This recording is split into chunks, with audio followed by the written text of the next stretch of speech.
Nah, artinya generasi Z, milenial, kemudian generasi Z ini adalah generasi yang memang bertumbuh begitu cepat ya, begitu cepat. Kalau saya mengutip slide-nya dari Prof. M. Nuh pada seminar di tahun 2017, ya, saya kutip sebagian dari beliau, itu kita mengelompokkan generasi itu berdasarkan kelahiran. Itu ada generasi silent namanya, atau tradisionalis, yang lahir di tahun Sumpah Pemuda 1928 sampai 45. Mungkin sekitar di usia seperti usia ibu saya ya, usia 86 gitu ya. Lalu kemudian ada baby boomers yang lahir setelah Perang Dunia Kedua hingga tahun 64. Mungkin usianya di kisaran 57 sampai 75. Ini seusia kakak pertama saya. Ada generasi X. Nah, itu adalah generasi yang tahun 65 sampai 80, seusia saya. Jadi walaupun Bu Ria, casing saya ini generasi milenial gitu ya, tapi sebenarnya saya generasi X gitu. Oke. Kemudian sesudahnya ada namanya generasi Y atau generasi milenial tahun 80 sampai 95, dan generasi Z atau sering disebut sebagai digital native itu tahun 95 sampai 2010. Nanti saya akan bawa satu case adalah anak saya. Anak saya ini generasi Z. Jadi anak dari generasi X adalah generasi Z. Buat studi kasus kita sedikit. Kemudian ada lagi generasi Alpha. Mereka tiga generasi ini adalah yang mulai hari ini ke depan yang akan menentukan bagaimana Indonesia di masa yang akan datang. Ada yang statusnya siswa, mahasiswa, kemudian ada yang mulai berwirausaha atau berkarir. Adik-adik yang generasi Z ini adalah generasi yang lahir ketika Google dan Yahoo mulai ada. Mencari sesuatu sudah ketemu di Google, ketemu di Yahoo. Ini agak berbeda dengan generasi X. Kalau mencari referensi buat bikin skripsi, harus lari satu perpustakaan ke perpustakaan lain. Nanya temen buku A dan buku B. Anak agrobisnis mau mencari referensi untuk bikin skripsinya, kadang harus main ke perpustakaannya ekonomi. Itu generasi X. Generasi Z berbeda. Mereka sudah ada Google dan Yahoo. Ada kemudian 2004 sampai 2008 itu sudah ada transaksi online Amazon dan eBay. Lalu ada fase interaksional, ini saya singkat saja di sini, itu mulai social network. Jauh sebelum Facebook, IG, Twitter, itu sebenarnya ada yang namanya Messenger MIRC, ya, ini dokter Ria mungkin mengalami ya, atau Friendster, ya. Tapi mungkin sebagian besar dari 500 mahasiswa yang hadir hari ini tidak mengalami itu, gitu. Tapi kami di generasi X mengalami, ya, namanya Friendster. Kemudian ada generasi, ada masa kolaboratif 2011 sampai 2014, hadirnya Uber, Airbnb, dan sebagainya. Dan 2014 hingga sekarang itu adalah masa-masa di mana revolusi 4.0 itu adalah IoT, Internet of Things. Tadi ada mahasiswa penerima dana hibah tahun berapa tadi yang ternak ayam. Jadi ternak ayam itu pun sekarang bisa pakai internet. Bagaimana supaya memberi makan pada waktu yang tepat? Bagaimana melakukan bisnis agrobisnis, lalu airnya springle-nya itu ya memancar pada jam yang tepat, pada suhu yang tepat. Ketika hujan dia tidak akan mengalirkan air dan sebagainya. Itu revolusi industri 4.0, Internet of Things. Beberapa teman saya mengerjakan itu ya untuk banyak proyek ya. Jadi keren sekali. Nah, kata kuncinya dalam revolusi 4.0 itu adalah ada autonomous robot, ya, robot yang bisa merespon, big data seringkali kita bicarakan, lalu cloud, ya, kemudian 3D printing, saya sudah manfaatin juga ini, augmented reality, artificial intelligence, ya, kemudian IoT tadi. Jadi dampak dari revolusi industri adalah hadirnya berbagai macam produk seperti ini. Kita kembali ke generasi Z yang lahir di masa industri 4.0. Kalau milenial itu tahun 80 sampai 95. Sering juga disebut sebagai generasi Y, ya. Pada saat bertumbuhnya teknologi. Mungkin baru fase-fase di mana email kalau tahun 90-an akhir itu. Email itu mulai populer. Tetapi pada generasi X itu di akhir-akhir tahun 90-an itu seingat saya itu mengetik saja masih pakai mesin ketik manual. Nah, generasi milenial tidak mengalami itu. Generasi Z itu tahun 96 hingga 2010 pada saat era digital itu berkembang pesat-pesatnya. Jadi bukan hanya email gitu. Nah, keduanya identik dengan teknologi di dalam segala sektor ya, baik di aspek pendidikan, hiburan hingga bisnis. Jadi kalau mencari referensi itu sudah bisa pakai HP saja. Mencari buku dalam bentuk e-book itu bisa lewat laptop. Nggak perlu pontang-panting dari perpustakaan satu ke perpustakaan lain. Begitu dapat bukunya, ternyata lagi dipinjam orang lain. Nah, itu generasi X dan generasi Z ya. Berdasarkan riset terbaru dari Statista, tahun 2021 Indonesia terdiri dari 25,87% itu milenial. Cukup banyak, seperempatnya dari populasi. Dan yang tertinggi ditempati oleh generasi Z. Artinya ini luar biasa. Generasi yang lahir tahun 96 sampai 2010 itu secara jumlah itu paling tinggi. 27,94, hampir 28%. Kalau digabungkan, maka tadi disebut sebagai generasi masa depan Indonesia bergantung kepada adik-adik kita ini, itu total ada 53 atau 54% dari populasi penduduk kita. Itu sebagai background. Nah, kita fokus ke generasi Z. Lalu generasi Z itu generasi yang seperti apa sih? Nah, ini menarik. Ada 7, saya sendiri juga baru ngeh ya ketika banyak mengkaji tentang generasi Z, lalu saya coba cocok-cocokkan, oh ya benar ya, karena ternyata anak saya juga begitu gitu.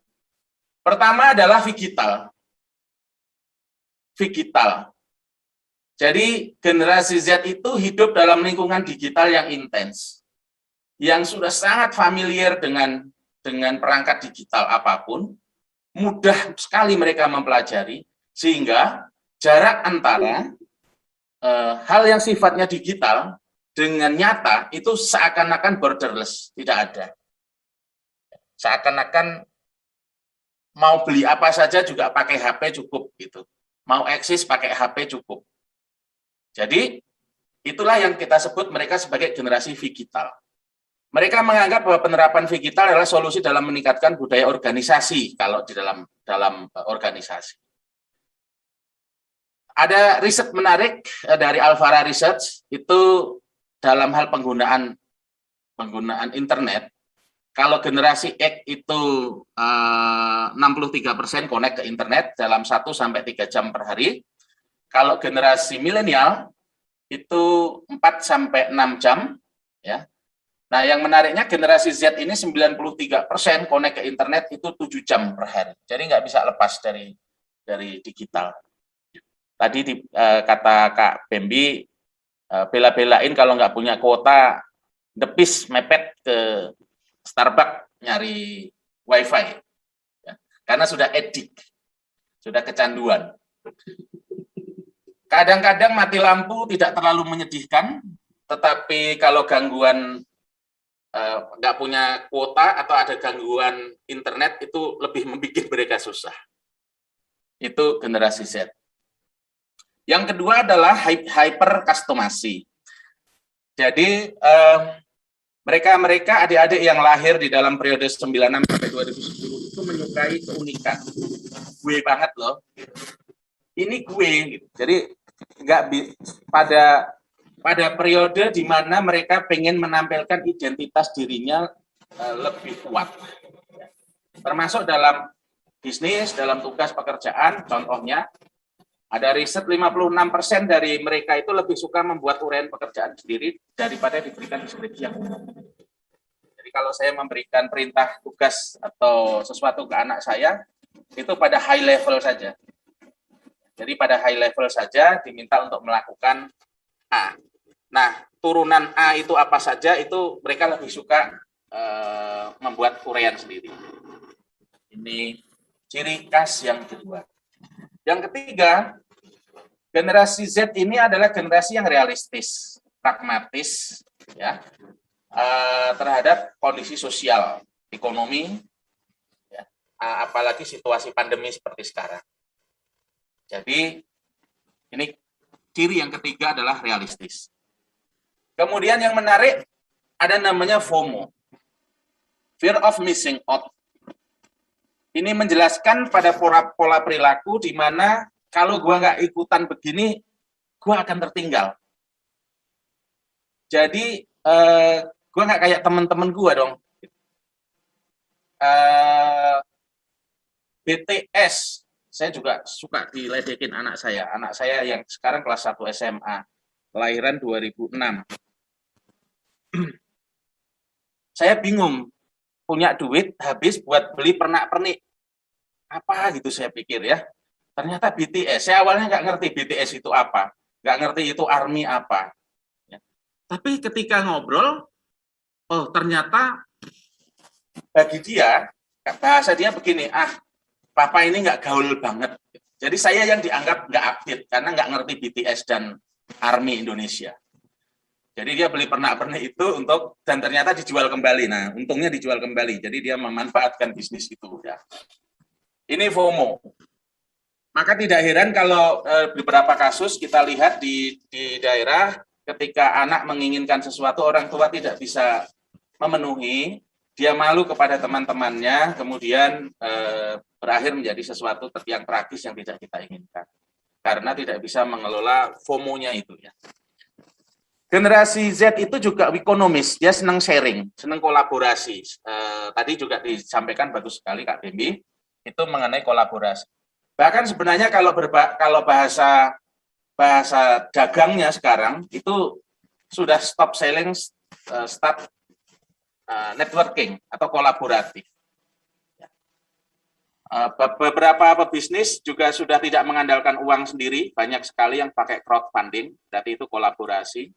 Ya, mungkin dia punya modal ide semata, tapi modal bisa keroyokan. Itu generasi Z.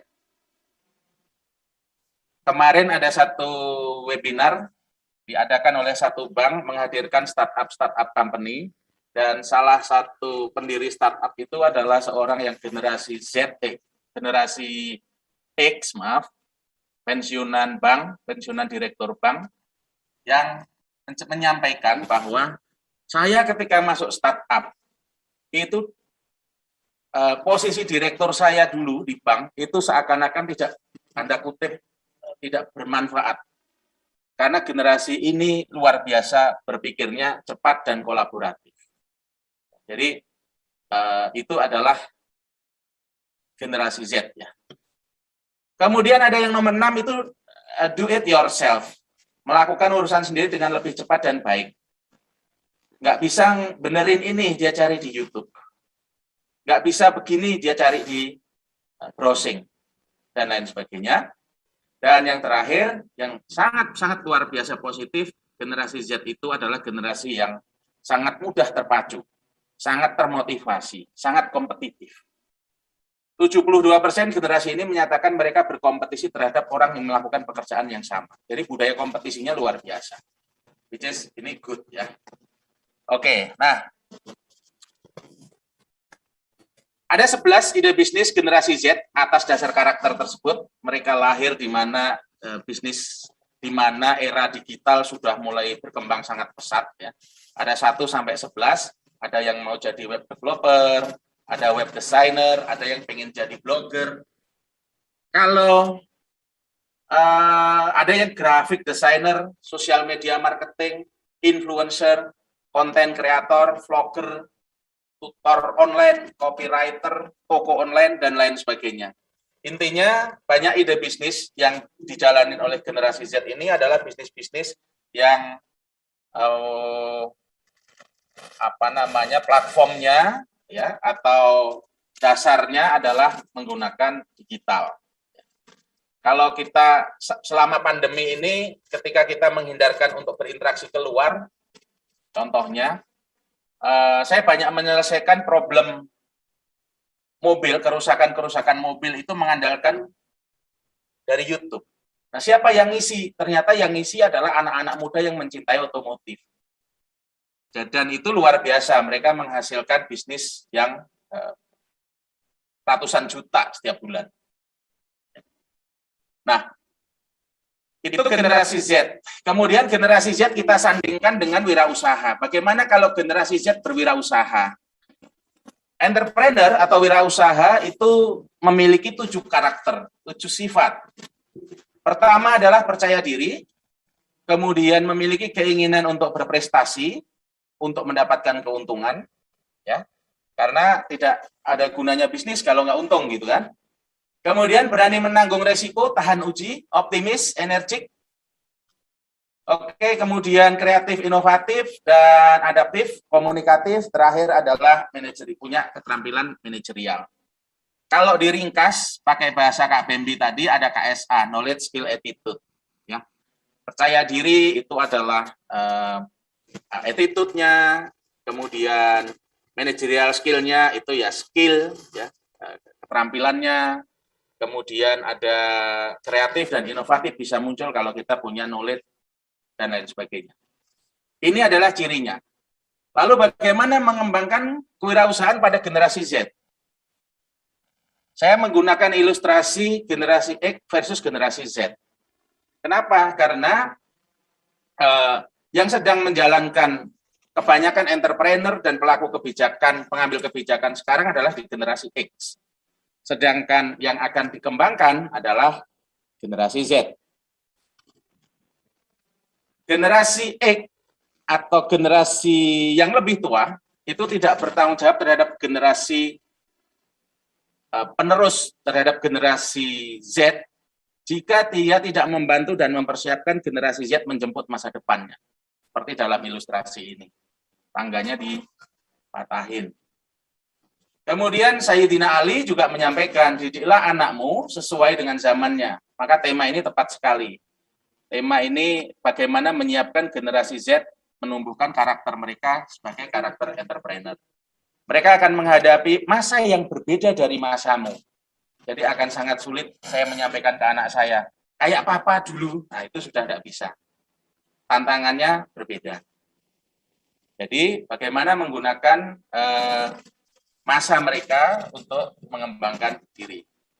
Nah, kita coba membandingkan, ada 7 atribut entrepreneur tadi, lalu ada juga 7 karakter generasi Z. Kalau kita lihat, percaya nomor 1 sampai 6-nya dari atribut entrepreneur, itu sesungguhnya bisa diakomodir atau bisa hadir dari 7 karakteristik yang ada di generasi Z. Misalnya begini, keinginan berprestasi, itu berarti sejalan dengan karakter generasi Z yang terpacu.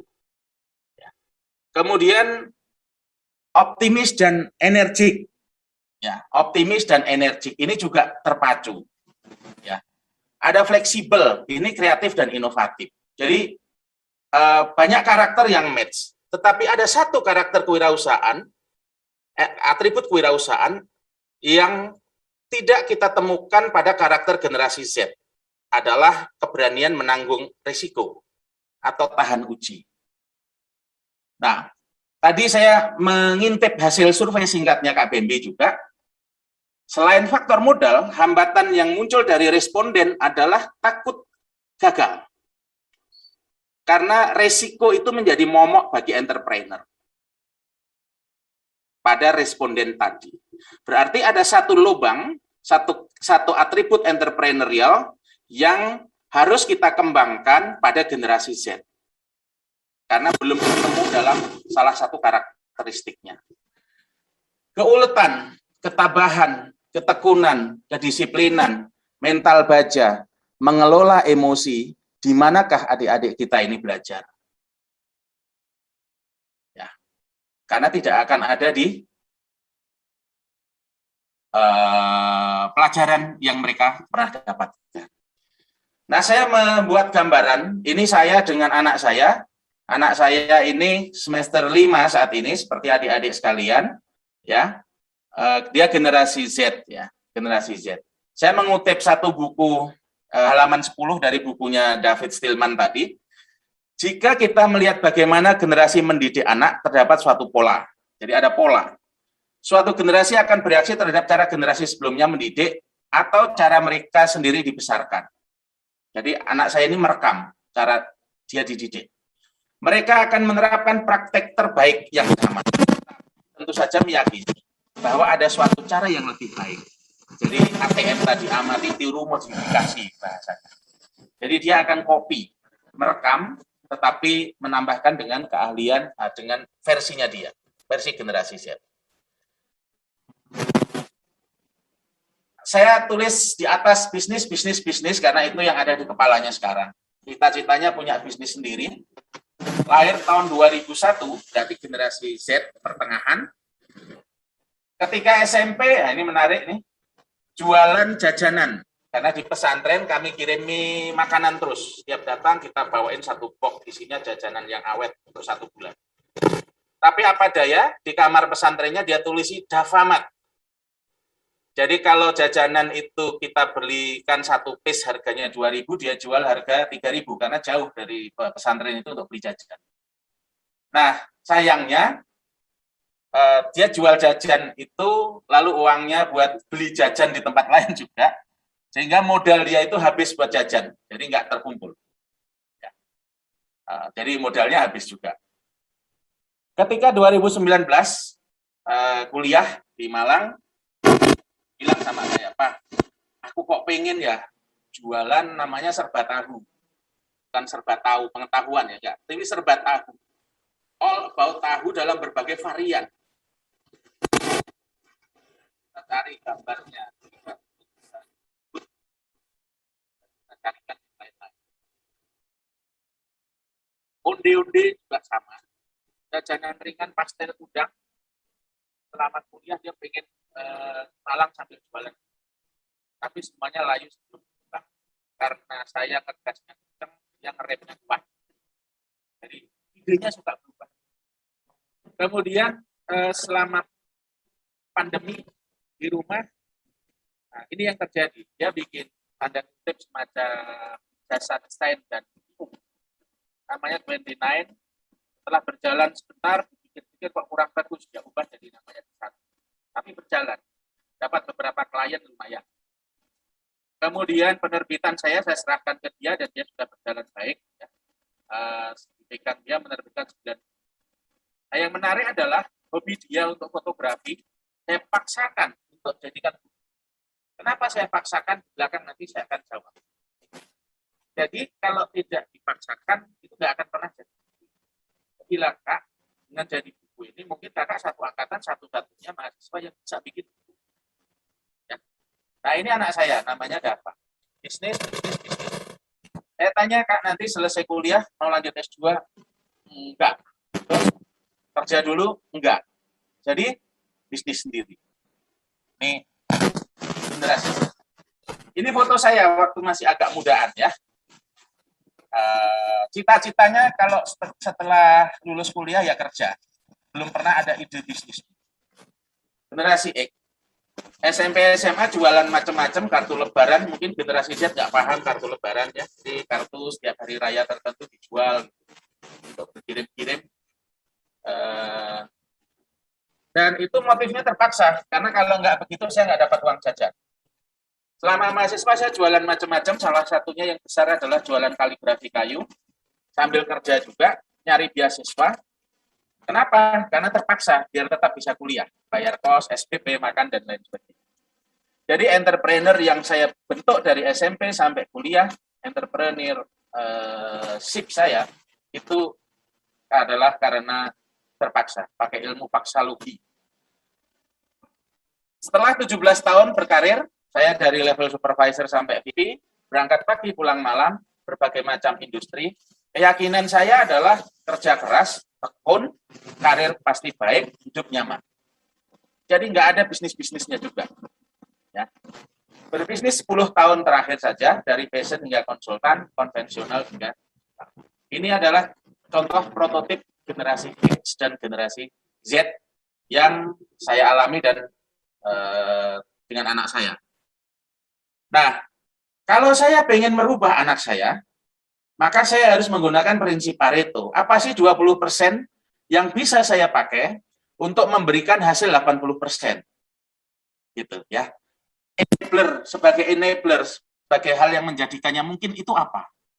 Karena saya tidak bisa 24 jam bersama dia, saya tidak bisa mengatur kehidupannya, tetapi apa 20% yang berpengaruh membangun karakter wirausahanya yang lebih bagus. Generasi X saat ini saya yakin pernah mengalami masa ini. Masa di mana mencuci itu melewati banyak tahap. Dari mencelup, mengucek, membilas, menjemur, ya. Kemudian menggosok pakai gosokan apa nih? Jagung. Nah, ini mungkin sudah jarang yang lihat gini ya. Tapi mungkin kakek neneknya punya ini. Harus telaten, ngasih arang, nyalain api. Untuk menjadi baju bersih, rapi, licin, generasi X perjuangannya luar biasa. Harus sabar, telaten, kadang digosokkan, disetrika, kena arang, jadi kalau baju putih ya jadi kotor, cuci lagi, seperti itu. Air masih menimba.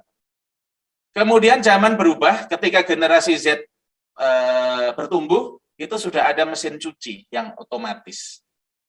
Satu lubang, masuk, keluar sudah kering. Tinggal gosok, gosokannya juga sudah tidak perlu pakai arang. Gosokannya sudah tinggal colok. Nggak mau repot, tinggal WA.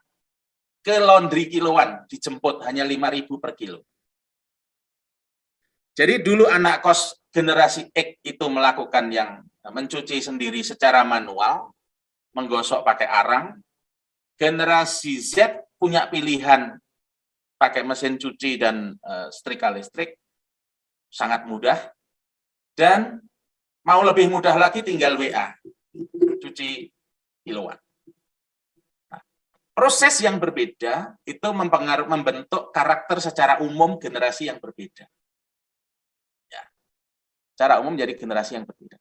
Generasi X berjuang mencari buku referensi di perpustakaan dari ujung ke ujung, dari fakultas satu ke fakultas lain. Generasi Z tinggal cari PDF drive, tinggal cari jurnal di internet. Begitu mudah. Nah, perbedaan proses yang dijalani itulah yang membuat generasi X, karena dia harus berjuang. Saya ilustrasikan sederhananya dari mencuci tadi. Berbeda dengan generasi Z, ya. Dalam hal mencari buku saja, mencari referensi juga berbeda. Itu membuat generasi X memiliki daya juang, ketabahan, ketekunan, keberanian mengambil risiko yang lebih kuat. Kekhawatiran akan risiko menjadi lebih rendah. Gitu. Nah, bagaimana caranya mengembangkan mental wirausaha? Pertama, melalui lingkungan pergaulan. Tadi komunitas, keren banget bahasanya. Ya. Pendidikan dan pelatihan, berarti pelatihannya, trainingnya. Dan yang ketiga adalah dikondisikan. Contohnya saya kemarin, kondisikan terpaksa, jadinya bisa jual apa saja. Atas dasar itu, maka ketika pandemi itu adalah kesempatan yang baik buat saya untuk melakukan namanya coaching dan mentoring ke Mas Dava ini. Jadi saya melakukan pendampingan dengan cara saya melibatkan dia ke berbagai komunitas bisnis. Karena lingkungan akan membentuk. Lingkungan pebisnis akan membuat dia sering mendengar istilah bisnis dan semangat para pebisnis. Lalu saya mengajarkan secara rutin, mendampingi. Kebetulan saya profesinya sebagai coach, sebagai mentor, jadi saya membuat kurikulum buat dia. Dan yang menarik adalah meminta melakukan hal yang tidak disukai. Kenapa? Karena dengan itulah dia belajar mengendalikan emosinya. Bahwa tidak semua hal bisa dicapai, berarti harus menata hati. Jadi supaya kuat ya. Bahwa segala sesuatu itu perlu proses yang tidak mudah, maka mentalnya saya latih dengan melakukan hal yang tidak disukai. Pak, tapi ini nggak bisa. Nah, sekarang pikir gimana caranya bisa.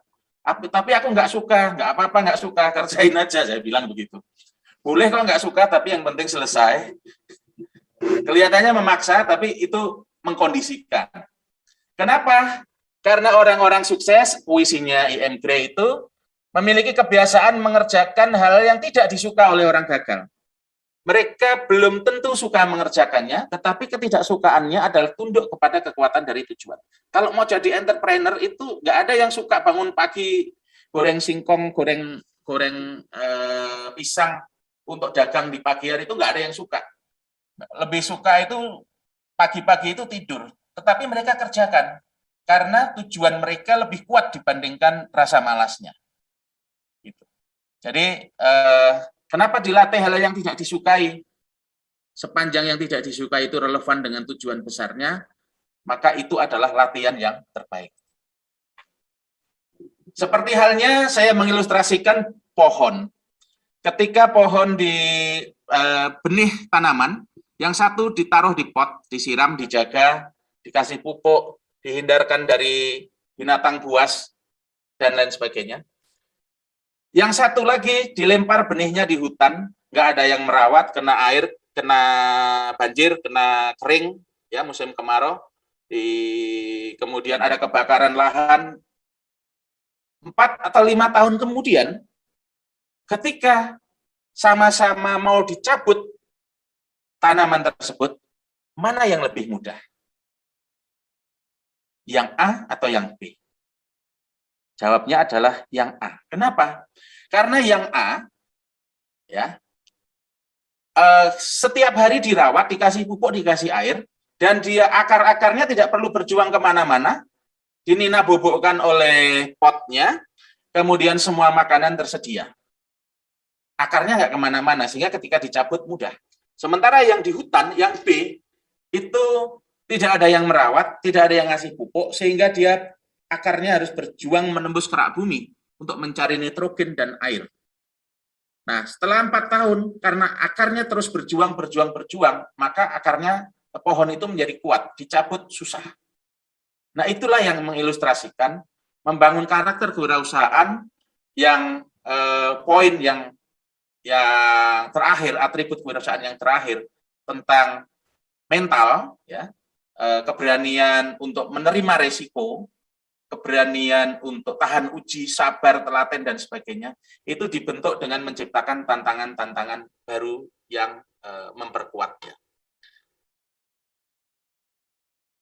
Sama halnya seperti ilustrasi kupu-kupu ini, kupu-kupu yang indah, terbang, dan kita melihat keindahannya, itu terlahir dari sebuah proses dari kepompong dengan lubang kecil, lalu ulatnya yang ada di dalamnya berjuang berusaha keluar melewati lubang yang kecil itu.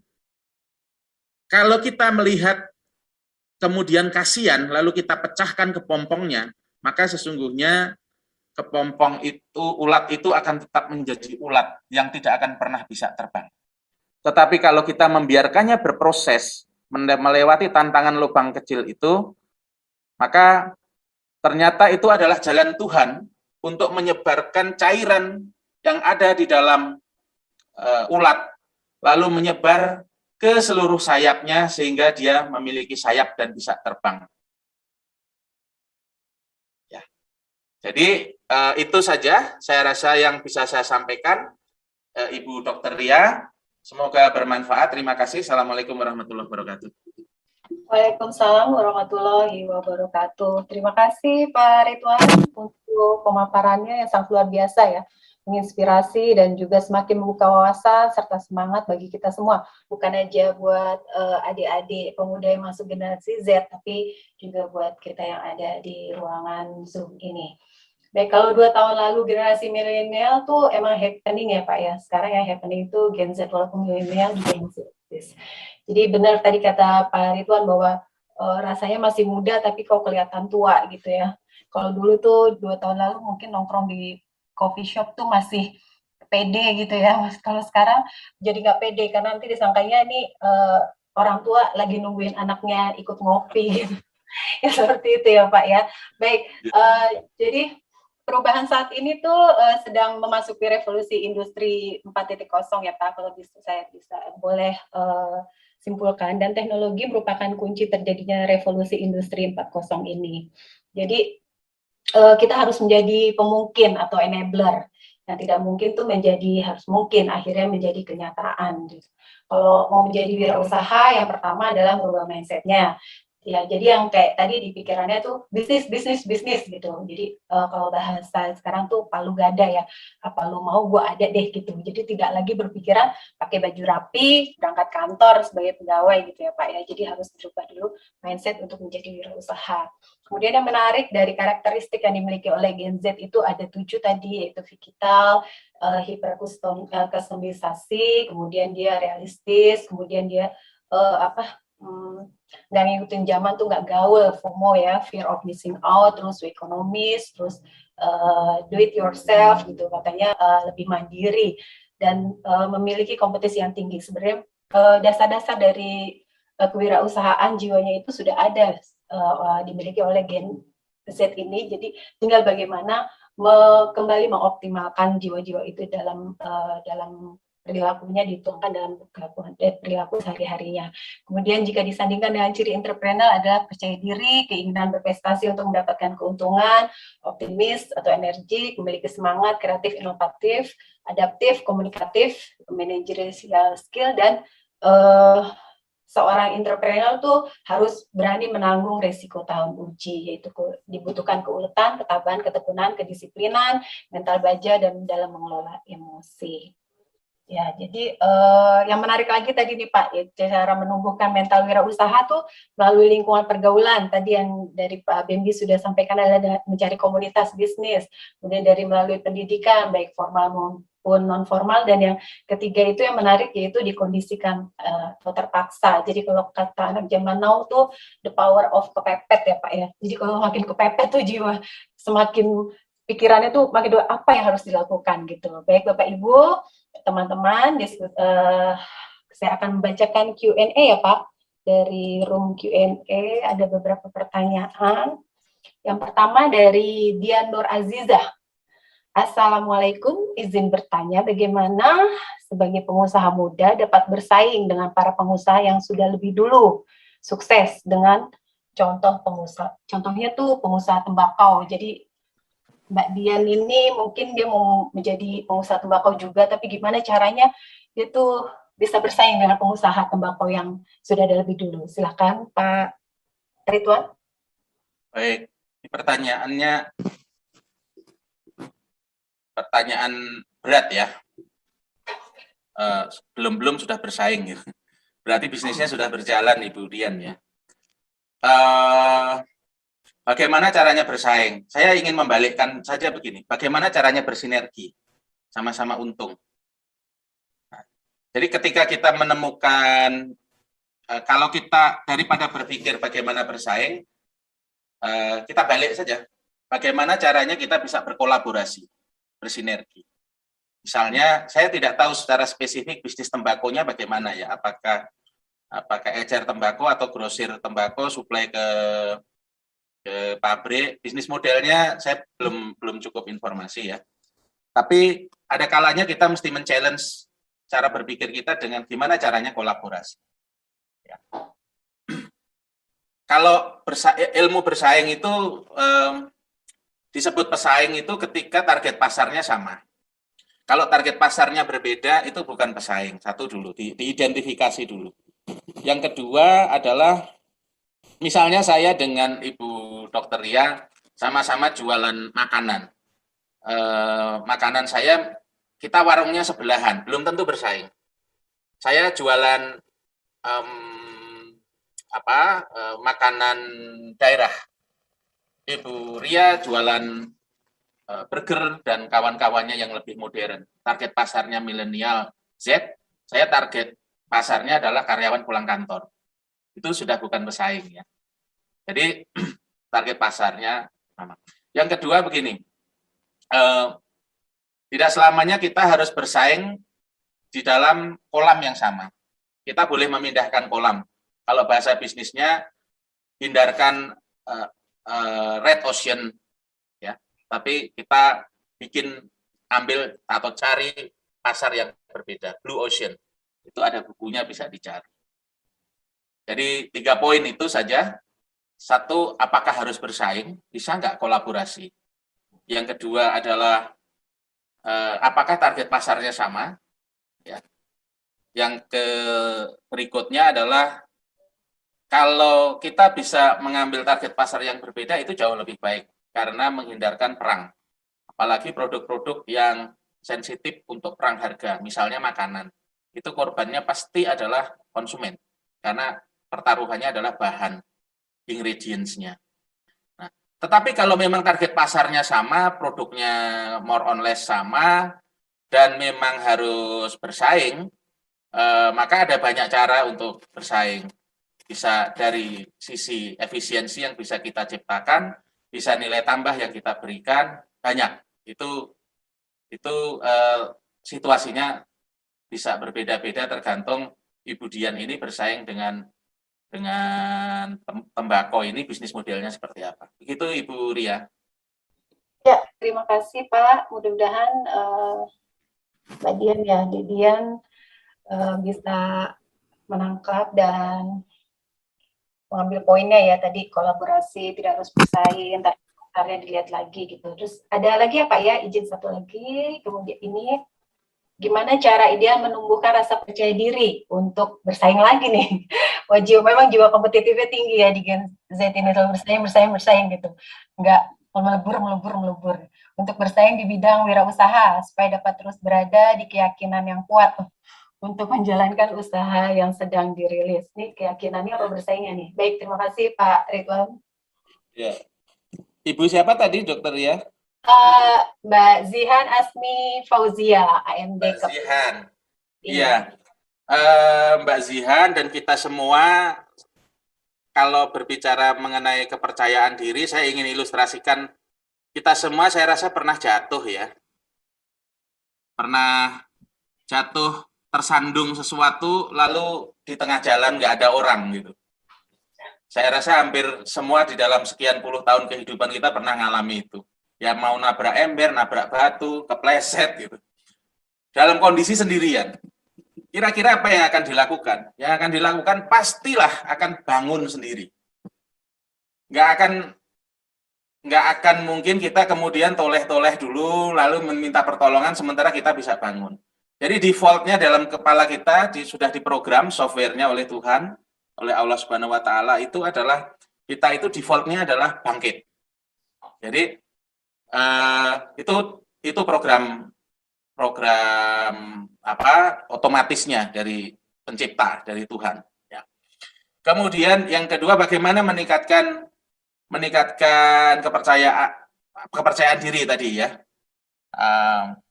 Percayaan diri ini menjadi sesuatu yang mutlak karena dalam bisnis, dalam apapun itu dasarnya kepercayaan. Mbak Zihan tidak akan mungkin saya percayai kalau Mbak Zihan nggak percaya kepada dirinya sendiri, gitu.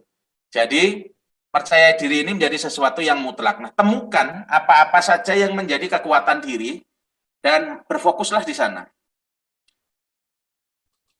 Saya bisnis ayam, contoh. Tapi sebelah itu ayamnya bagus-bagus, selalu rame, kemudian kemasannya keren. Itu bikin minder. Tetapi kalau saya berfokus kepada kelebihan ayam saya apa, itu yang akan saya tonjolkan. Kelebihan Ridwan apa? Saya nggak akan mungkin jalan di catwalk. Ya, saya tidak akan mungkin bertinju. Saya tidak akan mungkin jadi atlet apa begitu. Saya tidak akan dan lain sebagainya yang area kelemahan saya. Maka saya supaya saya percaya diri, saya bermain di area kelebihan saya. Jadi Mbak Zihan berfokus saja bahwa satu sebenarnya setiap resiko jangan khawatir, Anda akan pasti bangkit. Yang kedua berfokus saja pada apa yang menjadi kelebihan Anda. Dan di area itulah persaingannya. Ya, di area itulah Anda akan bersaing. Fokus kepada kelebihan Anda. Begitu, Ibu Dokter. Ya, terima kasih Pak. Semoga Mbak Jihan, Ibu Jihan atau Mbak Jihan bisa mengambil pilihannya, yaitu pede aja ya Bu, Mbak, bangun percaya diri atas bisnis kita dan fokus pada kelebihan kita. Baik, satu lagi yang menarik ya Pak ya, ini, oh ya, dari Mbak Dian sama Mbak Zihan, bagaimana Pak? Apa dikasih hadiah apa gimana ya? Biar lebih semangat. Ya. Okay. Dari Ruang Ilmu, mohon izin Pak Ridwan. Ya, lanjut ke pertanyaan ketiga ya Pak. Dari Zul Fadli Ulul Albab, ini dari Prodi Manajemen. Pertanyaan, bagaimana tips mencari relasi? Nah, kolaborasi nih Pak. Dan membangun keyakinan relasi kita akan usaha yang akan kita bangun, supaya percaya untuk bergabung dengan kita. Ini untuk, ya, sebenarnya buat Pak Bembi ya, tapi ini masuknya dalam Q&A, tapi disilakan Pak Ridwan bisa membantu menjawab. Tips mencari relasi. Mencari relasi ya. Kalau tadi di salah satu ciri generasi Z itu adalah suka kolaborasi. Kolaborasi itu artinya kita harus berteman yang banyak dan berfokus kepada apa yang menjadi kelebihan dari, misalnya begini, saya dengan Dokter Ria, maka saya akan berfokus kepada apa yang menjadi kelebihan Dokter Ria yang bisa menutup kekurangan saya. Itu di kepalanya begitu. Ya. Kemudian saya akan ketemu Pak Jenih, saya akan ketemu Ibu Tina, saya akan ketemu Ibu Mariati dan lain sebagainya. Memperbanyak silaturahmi, memperbanyak pertemanan, ya, interaksi, attempt dengan orang lain, itu akan memperbanyak insight buat kita, insight dari kebaikan-kebaikan yang ada pada setiap orang. Kemudian akan muncul opportunity dari masing-masing orang di mana kita berinteraksi. Ya. Jadi berfokusnya kepada kebaikan dan atau insight dan opportunity yang tercipta. Pak, tapi saya nggak suka ketemu orang. Ya nggak apa-apa, nggak suka, dikerjain aja. Kan memang namanya bisnis harus ketemu orang. Gitu. Jadi anggap itu sebagai bagian dari cara kita mengembangkan bisnis kita. Ingat, bukan hal yang kadang-kadang untuk mencapai sukses itu kita perlu melakukan hal-hal yang kita tidak suka. Tetapi kita tahu bahwa itu baik buat bisnis kita. Banyak orang agen asuransi yang sukses walaupun asalnya pendiam, Bu Ria. Ya. Dan awalnya takut ketemu orang. Begitu. Ya, terima kasih Pak Ridwan. Semoga pertanyaan dari Zul Fadli Ulul Albab bisa puas untuk menjawabnya. Baik Pak, masih ada waktu. Satu lagi dari Asep Gunawan dari Universitas Pancasakti Bekasi. Izin bertanya, kalau mau memulai usaha, hal apa yang harus kita analisa terlebih dahulu dari segi barang yang ingin kita jual? Apa kita harus mencari barang yang sedang booming atau mencari barang yang belum banyak pesaingnya? Mohon pencerahannya, Pak. Baik, ini tadi sebenarnya sudah disinggung sedikit banyak sama Kak Bembi ya. Jadi di dalam bisnis model kanvas itu kita bisa mulai dari dua-duanya. Bisnis itu bisa dimulai dari kita punya atau kita melihat peluang atau pasar atau target pasar seperti apa. Misalnya kita melihat di kampus tadi dicontohkan, di kampus itu ada kebutuhan jaket alma mater. Ya. Nah, karena ada kebutuhan akan jaket alma mater, kalau saya kebetulan punya keahlian konveksi, saya bisa supply, bisa tawarkan diri. Tapi kalau enggak, saya bisa carikan barang yang sesuai. Jadi itu dimulainya dari pasarnya dulu. Maka Mas penanya, itu sangat bagus belajar bisnis model Canvas ya. Tadi untuk wirausahaan ini kan pakai itu. Kemudian bisa juga dimulai dari produknya. Saya bisa membuat barang. Barangnya misalnya adalah gelas hias, mug yang dihias, printing gitu. Nah, printingnya printing seperti apa? Kalau produknya sudah ada, maka tugas yang kedua adalah mencari pasarnya. Jadi bisa dimulai dari mana saja. Lalu produk seperti apa yang laku? Banyak. Produk seperti apa yang bisa saya mulai untuk bisnisnya? Banyak. Yang penting produk itu ketemu dengan target pasarnya.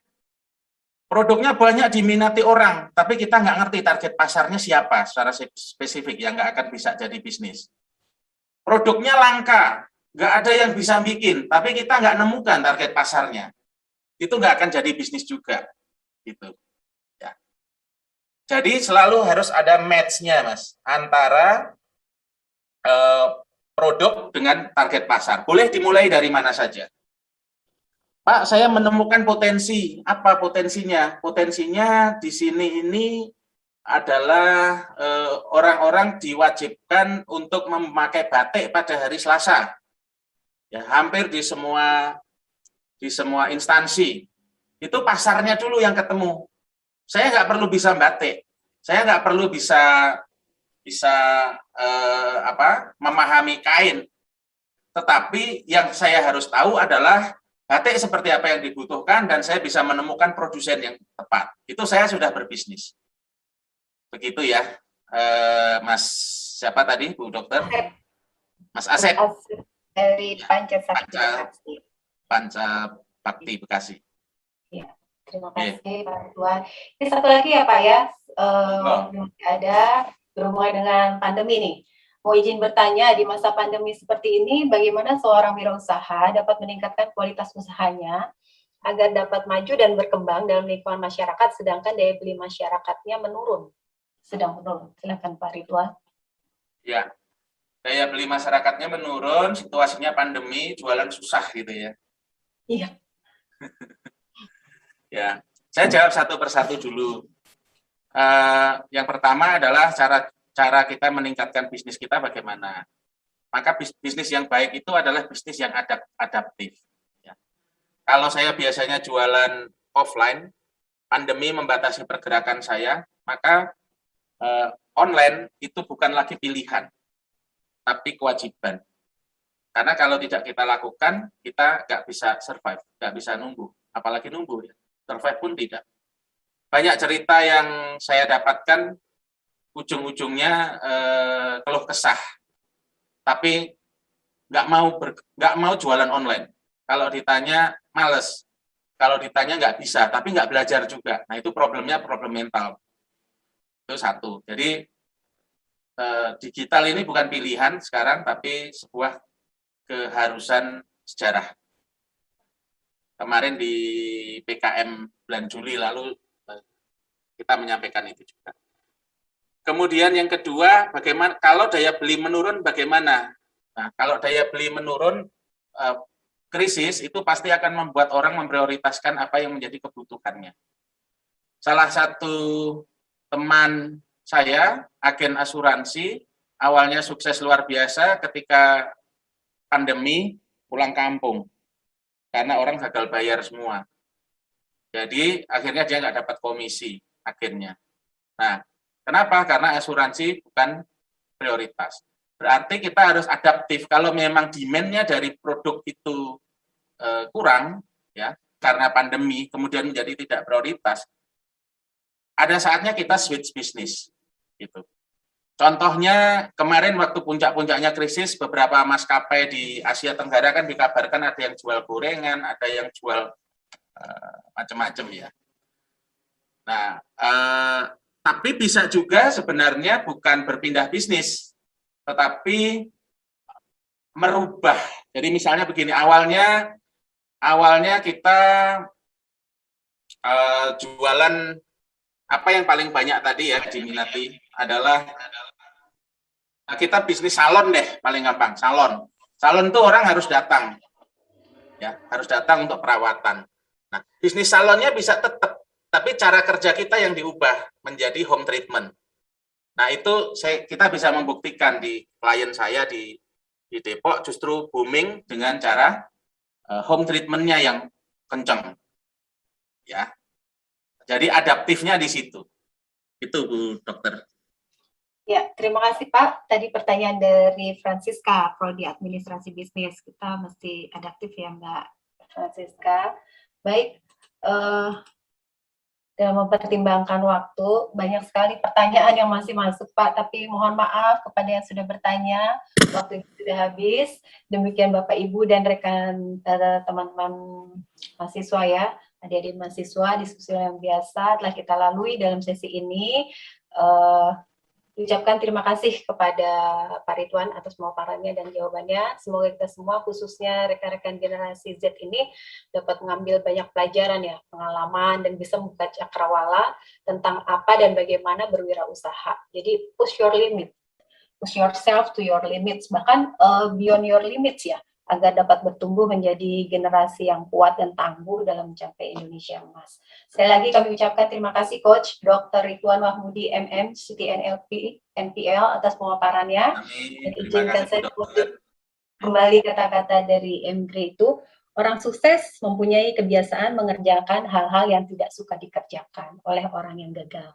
Mereka belum tentu suka mengerjakannya, tetapi ketidaksukaan mereka tunduk pada kekuatan dari tujuan mereka. Hidup ada pilihan, baik kepada teman-teman mahasiswa, inilah saatnya memilih untuk menjadi memilih jalan hidup depannya nanti. Apakah mau berwirausaha atau hanya sebagai pegawai. Demikian, terima kasih.